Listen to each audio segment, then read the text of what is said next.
For millennia, the Farion collective had observed humanity with meticulous precision, their vast fleets cloaked in technology so advanced that no other civilization had detected them. They studied Earth not out of malice, but curiosity.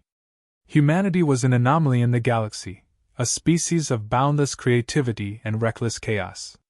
Yet, despite their unpredictability, humans thrived, achieving feats that defied logic and order. To the Farions, a race built on structure and precision, this was a paradox they could not ignore. Dr. Lisa Coran, the lead researcher of the Farion Earth Observation Initiative, stood before a vast holographic display of Earth. The projection buzzed with activity, shimmering lights of cities, humans rushing through their chaotic lives, building monuments to dreams that seemed impossible. They waste energy, resources, even time, Lisa muttered, her voice laced with both disdain and intrigue. And yet, they prosper. Her colleagues, standing in orderly rows behind her, nodded in agreement. They had spent centuries cataloging human behavior, war, art, invention, failure, yet the deeper they dug, the less they understood. Lisa's silver eyes narrowed. The question remains: why do they endure when logic dictates they should collapse? Before anyone could answer, an alarm blared. The tranquil hum of the research vessel was shattered by a cacophony of alerts. Unidentified signal detected! One of the junior researchers cried, his normally calm demeanor cracked by shock. It's coming from Earth. Lisa spun toward the console, her heart, if the Farions could even call their pulsing life core that, racing. The humans had detected them. It wasn't a military assault or an aggressive transmission, but a simple beacon. A greeting. To the watchers above. The message began, the words accompanied by a data packet containing Earth's languages and cultural symbols. We know you're there. Let's talk. The room fell into stunned silence. For all their centuries of observation, the Farions had never anticipated this. Humans weren't supposed to know. Lisa's hands tightened on the edges of the console. How did they find us? She demanded, her voice cutting through the stunned murmurs. It was a satellite, one of the analysts stammered. Primitive by our standards, but it caught a disturbance in our cloaking field. Lisa stared at the screen. 1,000 questions surged in her mind, but one echoed louder than the rest. Why weren't the humans afraid? Respond, she ordered finally, her voice firm. If they've discovered us, the study must pivot. Let's see what they want. The Farion researcher hesitated. But Dr. Coran, it's against protocol. Lisa cut him off with a glare. Protocols be damned. Humans have broken the rules of logic their entire existence. It's time we find out why. The reply was brief, calculated to ensure minimal risk. A simple acknowledgement. We hear you. Within minutes, a response from Earth followed, this time in video form. A human, a man with graying hair and kind eyes, appeared on the screen. To whoever is out there, he began, his voice steadied but filled with unmistakable wonder. We don't know who you are or what you want, but we've always believed we're not alone. If you're watching us, we'd like to meet. Not as enemies, but as friends. Lisa's colleagues erupted into debate. A trap, one hissed. An act of desperation, another theorized. But Lisa saw something in the human's eyes, an emotion unfamiliar to the cold, calculated Farion psyche, hope. She turned to the room. Prepare the envoy, she commanded. If they wish to meet, we'll meet.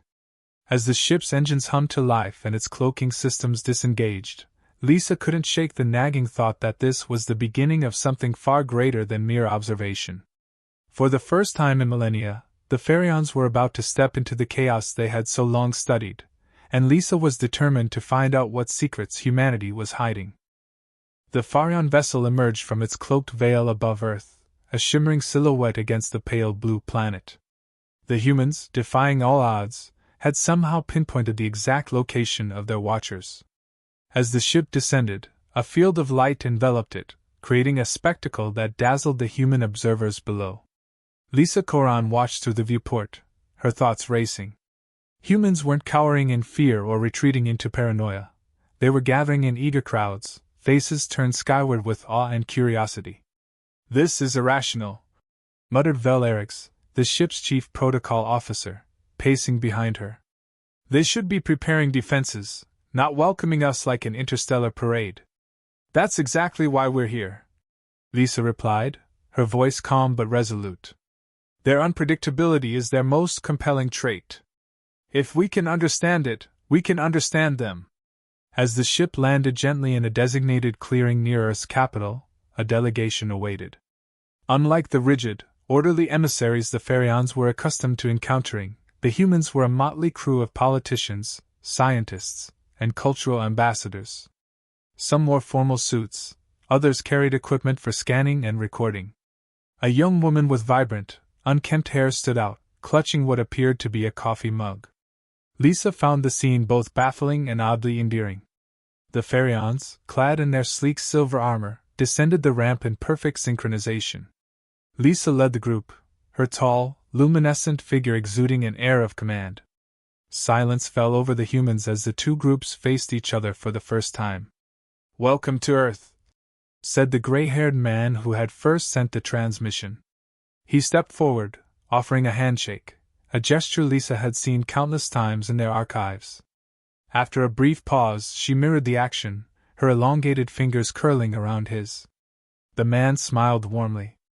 "I'm Dr. Elias Warren, part of the Earth delegation." "I am Lisa Coran," she replied, her voice resonating with a calm authority. "We are the Pharian Collective. Your species has piqued our interest for some time." Warren chuckled softly, as though her admission was a casual remark and not a revelation that an alien species had been monitoring them for centuries. "Piqued your interest, huh? We get that a lot. Why don't we talk?" The meeting was set in a nearby dome, its glass walls allowing an unobstructed view of the stars above. Lisa and her team were met with a flurry of questions about Pharian technology, their purpose, and their observations. However, the humans' questions were peppered with humor and genuine curiosity, a stark contrast to the formal, cautious inquiries the Pharians expected. "What do you think of pizza?" asked the young woman with the coffee mug, grinning as she leaned forward. Lisa blinked, momentarily thrown off balance. "Pizza? It's one of our culinary masterpieces," the woman added, clearly amused by the Pharian confusion. Vel-Erix, visibly perturbed, whispered to Lisa, "This is undignified. We are here for diplomacy, not gastronomy." But Lisa, intrigued by the human's casual approach, chose to indulge the question. "We have observed its creation. It appears chaotic yet functional." The humans burst into laughter, a sound that filled the dome with warmth. Lisa couldn't help but notice the way their expressions brightened. These creatures found joy in the simplest interactions, an emotion the Pharians had long relegated to irrelevance. As the discussions continued, the humans unveiled their own questions. "Why study us in secret?" asked Warren, his tone serious now. "If you've been watching, you must know our history. Wars, disasters. Why not intervene?" Lisa hesitated. The Pharians had debated this question for centuries. "Our purpose was never to interfere, only to observe. Humanity is unique in its ability to endure. Your resilience and adaptability defy logic. We sought to understand, not disrupt." Warren nodded thoughtfully. "And what have you learned so far?" Lisa opened her mouth to answer, but a sudden commotion interrupted her. The dome's sensors flared, signaling an external threat. The air grew tense as both humans and Pharians turned to the holographic display now projecting a fleet of ships entering Earth's atmosphere. "Those aren't ours," said Vel-Erix sharply, his hands moving to activate defensive protocols. Warren's face darkened. "That's the Kordax. Hostile species. They've raided our outer colonies before." The Pharians had heard of the Kordax, brutal conquerors who thrived on the destruction of weaker civilizations. Lisa turned to her team, issuing commands in rapid succession. "Shields up. Prepare for immediate engagement." But Warren stepped forward, his expression firm. "No. Let us handle this." Lisa raised an eyebrow. "Your technology is primitive compared to theirs. What could you possibly do?" Warren smiled, a glint of determination in his eyes. Humans thrive in chaos, remember? Watch and learn. What followed defied every expectation the Pharians held. The humans didn't rely solely on brute force. Instead, they used clever tactics, manipulating the Kordak's fleet into revealing their weaknesses. They jammed enemy communications with Earth's radio signals, filled with confusing bursts of music and human chatter.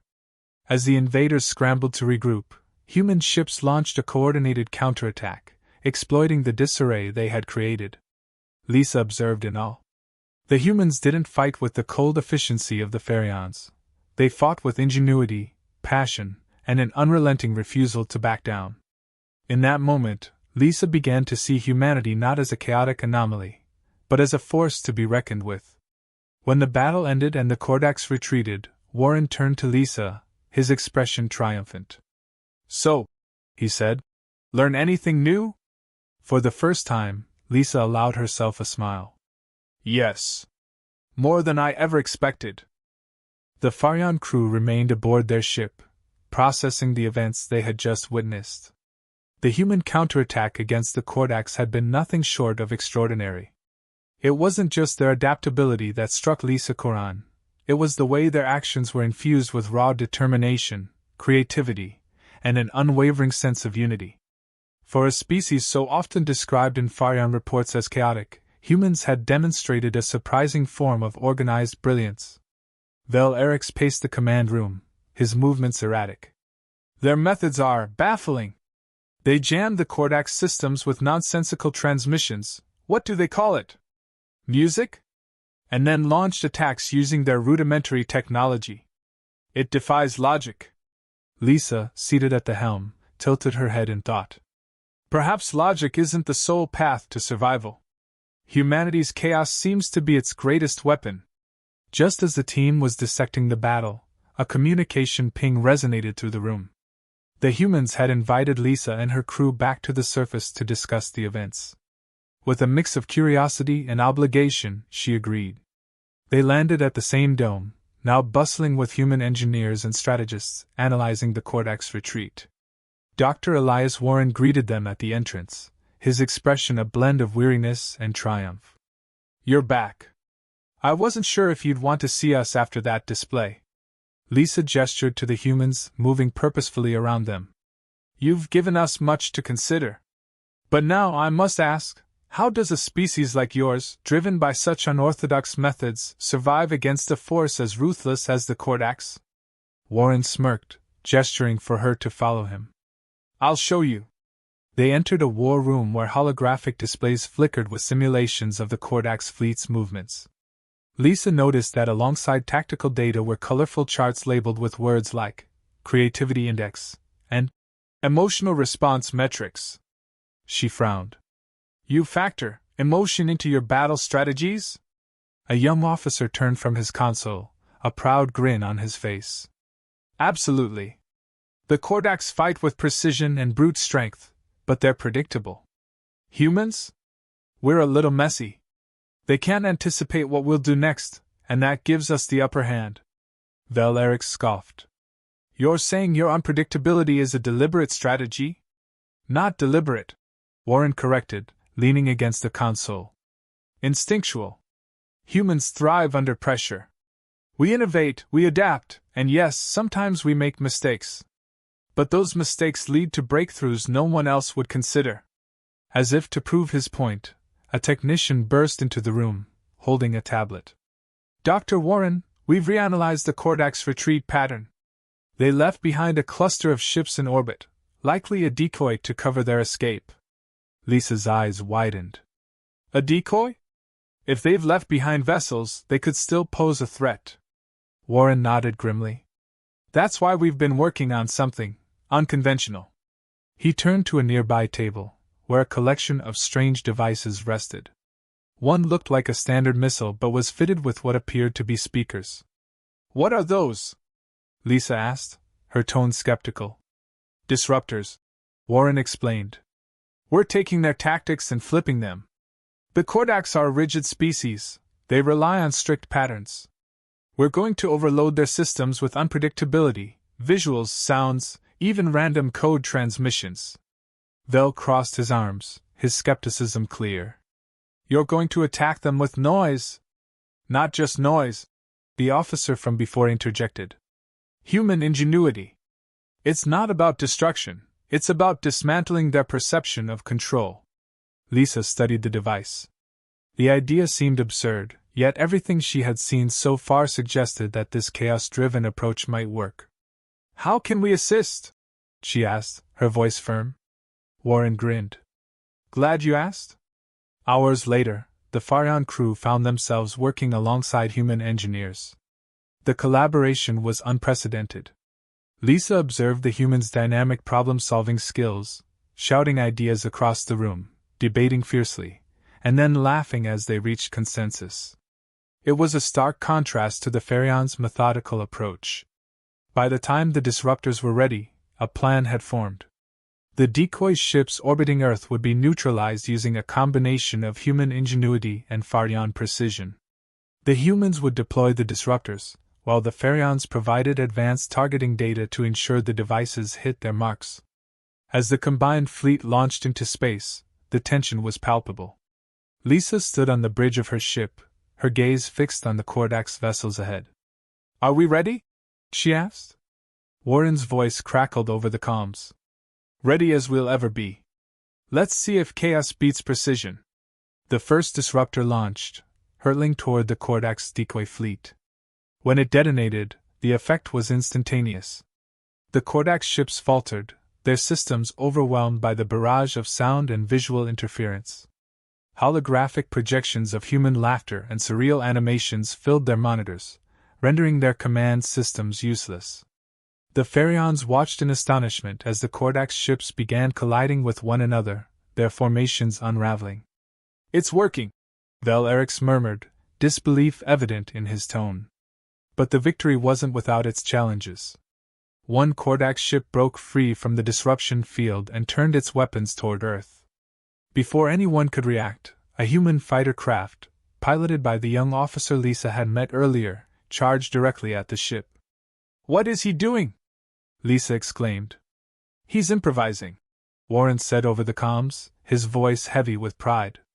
The officer's craft launched its own disruptor at point-blank range, sacrificing itself in the process.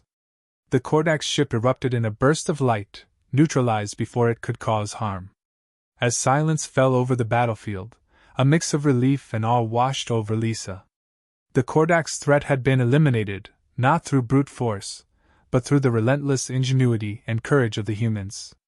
Back on Earth, as celebrations erupted, Lisa found herself standing beside Warren. Your species, she said slowly, is unlike anything we've encountered. Your methods are chaotic, but undeniably effective. Warren chuckled. That's humanity for you. When the odds are stacked against us, we find a way. It's messy, sure, but it works. Lisa nodded, her respect for humanity growing deeper. For the first time, she began to wonder if the Pharions had more to learn from these unpredictable beings than they had ever imagined. The human and Pharion coalition returned to Earth, triumphant but somber. The victory over the Kordax decoy fleet had cost lives, and the memory of the young officer's sacrifice lingered heavily in the air. For Lisa Koran, it was a moment of profound reflection. Her people had studied humans for centuries, analyzing their chaotic tendencies and dismissing them as a byproduct of primitive evolution. Now, standing amidst the aftermath of a joint success, she began to see humanity in an entirely new light.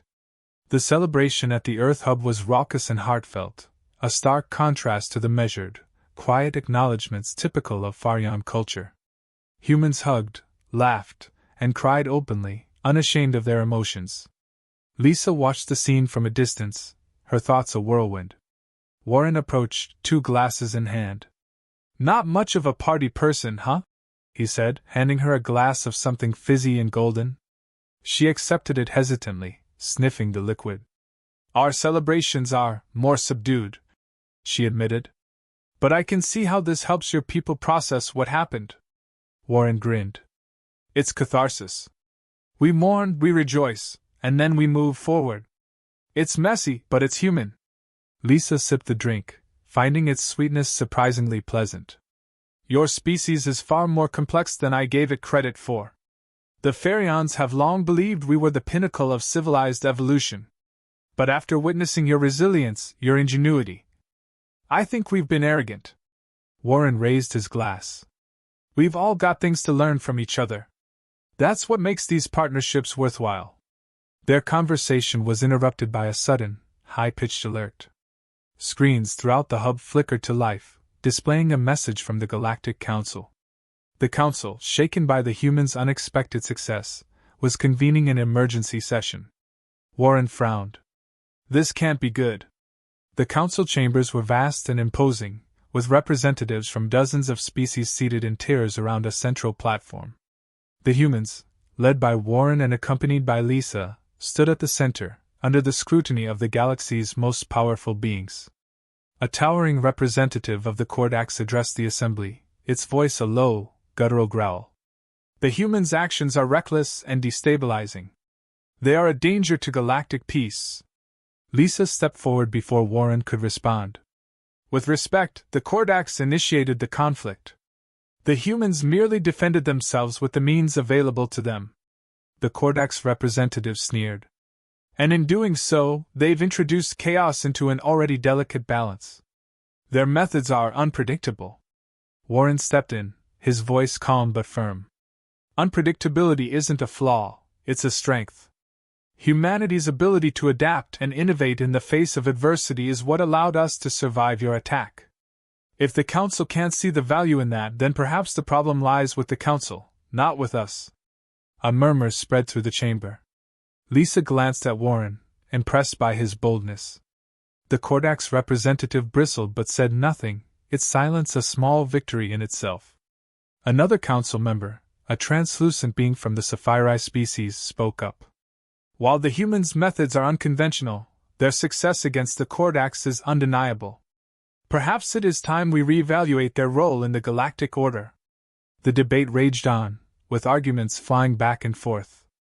Warren remained composed, countering accusations with reason and conviction. Lisa added her voice, emphasizing the benefits of human ingenuity and the potential for collaboration. Slowly, the tide began to turn. After hours of deliberation, the Council leader, a venerable being whose form shimmered like stardust, raised a hand for silence. "It is clear that humanity's actions, while unconventional, have proven their capability and determination. The Council must adapt to this new reality. Humans shall be granted a unique status within the galactic community, a recognition of their resilience and contributions." The chamber erupted in a mix of reactions. The Codex representative stormed out, while others nodded in agreement. Warren turned to Lisa, a look of cautious optimism on his face. "Unique status? That sounds like a step forward." Lisa smiled faintly. "It's more than that. It's a recognition that your species has earned its place among the stars."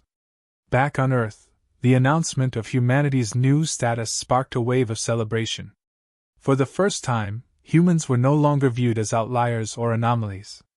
They were equals, their unique qualities acknowledged and respected. Lisa prepared to depart, her time on Earth having come to an end. As she stood at the ramp of her ship, Warren approached her one last time. "So, what now?" he asked. "I returned to the Pharians with much to report," she said. "Your species has taught me more in these few days than I've learned in years of study. I suspect this is only the beginning of our alliance." Warren extended a hand. "Then let's make it a good one." She shook his hand, a gesture she had come to understand as deeply symbolic for humans. As the ship lifted off, she watched the Earth shrink below her, a blue beacon of hope and defiance in the vastness of space. For Lisa and the Pharians, the humans had become more than an enigma.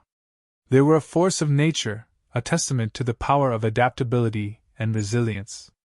And for humanity, the stars now held new opportunities, new challenges, and a chance to prove that their chaotic brilliance was exactly what the galaxy needed.